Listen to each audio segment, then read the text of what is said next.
दोस्तों, कैसे हैं आप सब। तो चलिए आज की कहानी स्टार्ट करते हैं। शगुन एक सॉफ्टवेयर कंपनी में काम करती थी। उसकी एक बहुत ही सुंदर व चंचल बेटी थी जिसका नाम पीहू था। पीहू बहुत ही समझदार व होशियार थी, पर पीहू अपनी चंचलता के कारण एक जगह नहीं बैठ सकती थी। पीहू की माँ एक सिंगल मदर थी, फिर भी वह अपने मांग में सिंदूर व गले में मंगलसूत्र पहने रहती थी ताकि पीहू को लगे कि उसके पापा अभी जिंदा है। पीहू जब भी अपनी माँ से उसके पापा के बारे में पूछती तब शगुन यही कहती कि वह अभी इंडिया के बाहर है, थोड़े दिन में वापस आ जाएंगे, और आगे कुछ न कहती थी। पीहू जब तक 3-4 साल की थी तब तक तो वह मान जाती थी, पर अब पीहू 6 साल की हो चुकी थी। उम्र बढ़ने के साथ साथ उसकी समझ व सवाल भी बढ़ते जा रहे थे, जिसका शगुन के पास कोई उत्तर ना होता था। शगुन पीहू को उसके पापा के बारे में क्या बताती, जबकि वह तो एक बिन ब्याही माँ थी और यह अतीत वह पीहू के सामने नहीं लाना चाहती थी। एक बार की बात है, शगुन व पीहू रात को हॉरर मूवी देख रहे थे जिसमें एक भूतिया हवेली के बारे में बताया जा रहा था। हवेली का नाम सुनते ही शगुन पसीने से तरपतर होने लगी।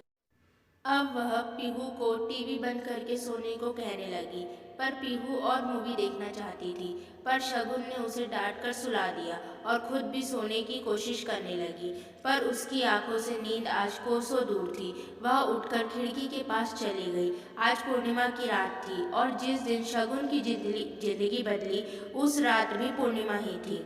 खिड़की पर खड़े खड़े शगुन अपनी अतीत की यादों में खो गई। वह भी कभी एक जिंदा दिल खुश मिजाज लड़की हुआ करती थी।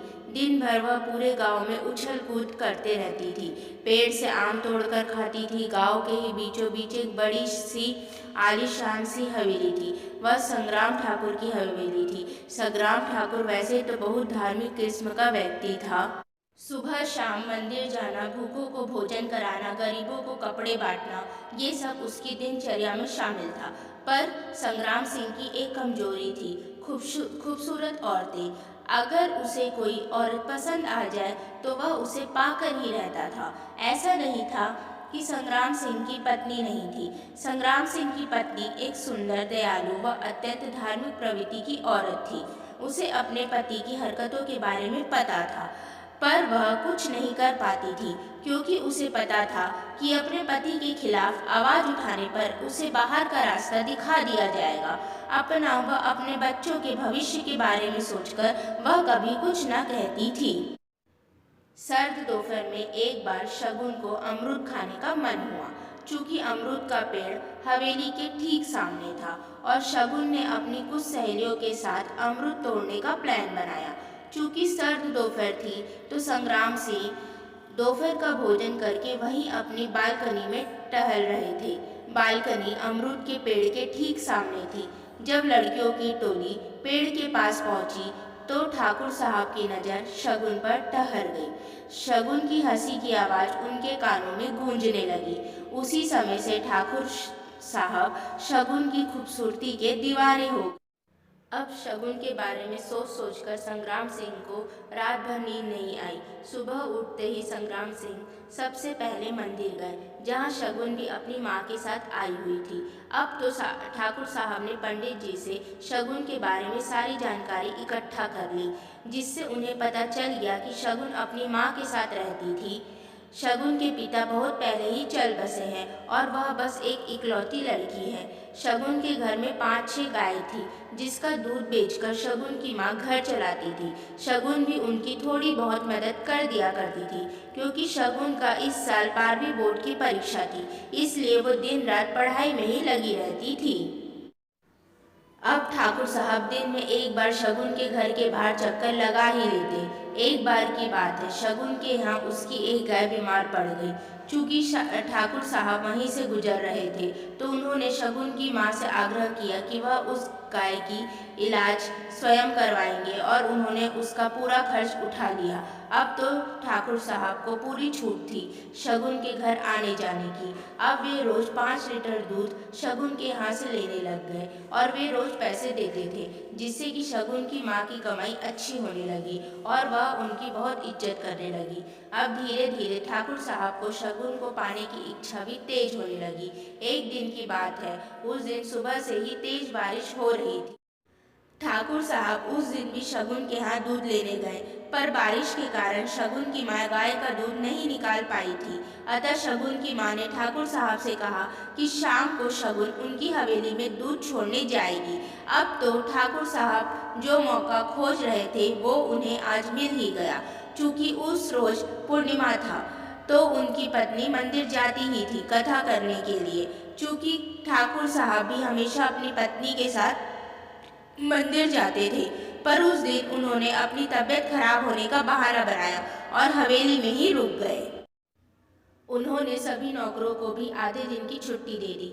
जब शगुन ने हवेली का दरवाजा खटखटाया तो खुद संग्राम सिंह ने दरवाजा खोला। शगुन दरवाजे से ही दूध देकर लौट रही थी, पर ठाकुर साहब ने उसे अंदर आने का आग्रह किया। चूँकि वो उनकी बहुत इज्जत किया करती थी, इसलिए वह मना न कर सकी। पहली बार शगुन इतनी बड़ी हवेली में आई थी। उसने तो बाहर से ही केवल हवेली को देखा था। वह हवेली की हर चीज को देखने लगी।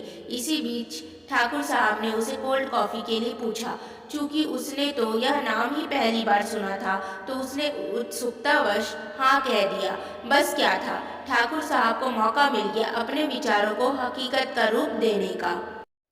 उन्होंने कोल्ड कॉफी में बेहोशी की दवा मिला दी, जिसे पीने के बाद शगुन थोड़ी देर के बाद बेहोश हो गई।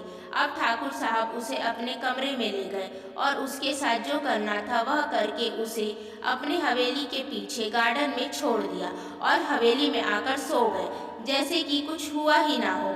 अगली सुबह जब शगुन की बेहोशी उतरी तो उसने अपने आप को बगीचे में पाया। अपने कपड़ों की हालत देखकर उसे समझते देर न लगी कि उसके साथ रात में ठाकुर साहब ने क्या किया है। वह दौड़कर अपने घर गई।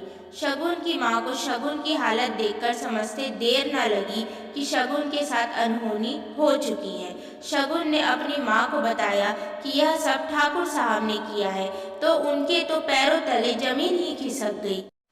जब शगुन ने पूछा कि आप मुझे खोजने हवेली में क्यों नहीं आई, तो माँ ने कहा कि ठाकुर साहब का आदमी आया था।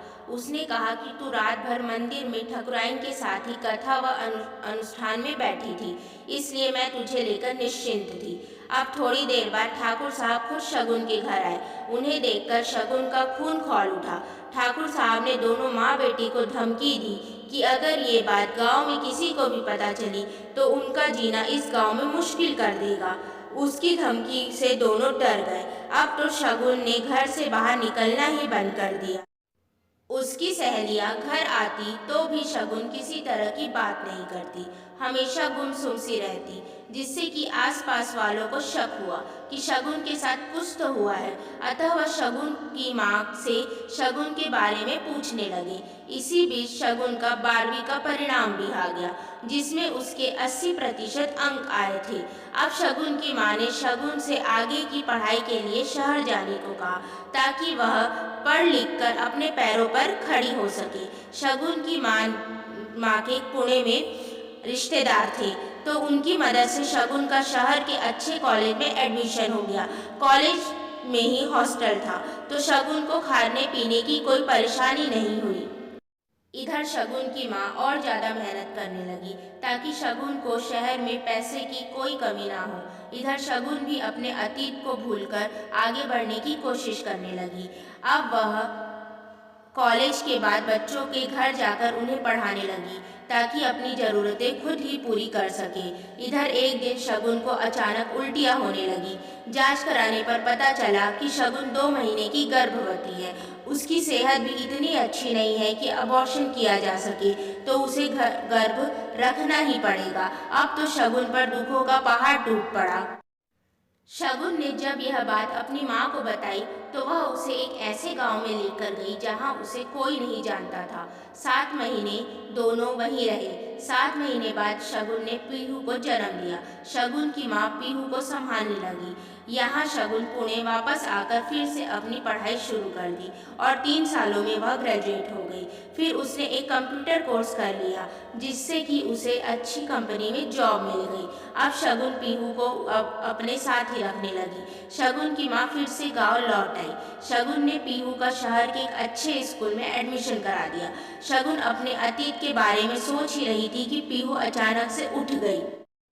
तब शगुन को एहसास हुआ कि रात के 3 बज चुके हैं, अतः वह सोने की कोशिश करने लगी। अब धीरे धीरे दिन बीतते जा रहे थे और पीहू भी धीरे धीरे बड़ी हो रही थी, पर शगुन उसे इन सब बातों से दूर रखने की पूरी तरह से कोशिश में लगी हुई थी, जिसमें वह कामयाब भी हो रही थी। देखते ही देखते पीहू 10वीं में पहुंच गई। एक दिन गांव से फोन आया कि शगुन की मां की तबीयत बहुत खराब है, वे शगुन व पीहू से मिलना चाहती है। तो शगुन बिना कुछ सोचे समझे पीहू के साथ गांव के लिए निकल पड़ी।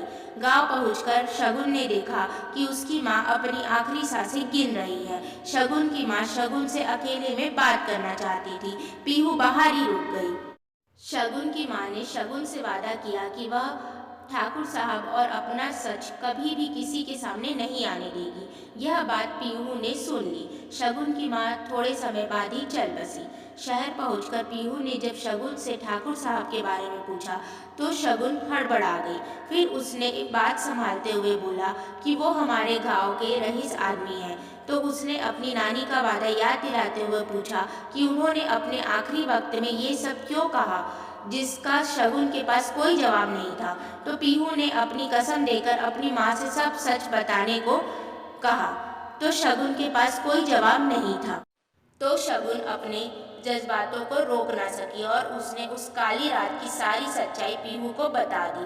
पीहू को तो पहले कुछ समझ ना आया, फिर कुछ देर मौन रहकर बोली कि माँ, आपके साथ जिसने भी यह किया है उसे मैं सजा दिला कर ही रहूंगी। अब पीहू ने कानून की पढ़ाई शुरू कर दी। देखते ही देखते वह एक वकील बन गई। एक दिन वो पुलिस के साथ संग्राम ठाकुर की हवेली में पहुंची और संग्राम ठाकुर को बलात्कार के आरोप में जेल भिजवा।